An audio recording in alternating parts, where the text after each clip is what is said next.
There is no such thing as a moss-free shingle, especially in the Pacific Northwest. If you stood still long enough in the Pacific Northwest, you would grow moss. It grows on everything. I mean, it's amazing how it grows.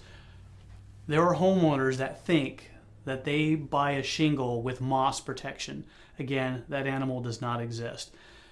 They have what's called an AR shingle. AR stands for algae resistant, not moss resistant.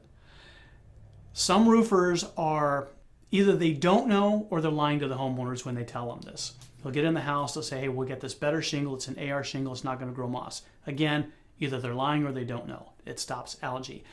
The interesting thing about that algae resistant shingle is it doesn't stop all of the algae. There are 2 or 3 versions of that algae that it does not stop. Guess where that grows? Right here in the Pacific Northwest. It won't stop the green slime coming out of the gutters. Nothing stops that.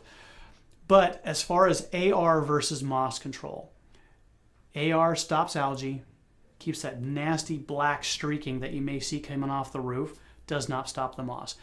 When the moss starts, and it's going to start, it may take a few years just because the manufacturing process of building a shingle, there are residues, there's tars, there's things like that that are on the top that'll keep anything from growing.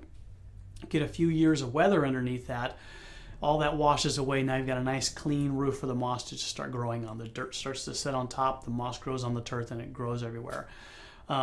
So if you want to keep moss off your roof, unfortunately, in the Pacific Northwest, you have to go with maintenance. There is no such thing as a moss-free roof. Zinc strips don't work.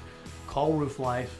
We'll come out there, see what the moss situation is, prescribe the right method to take care of that, and then treat the roof every 3 years to keep off the moss.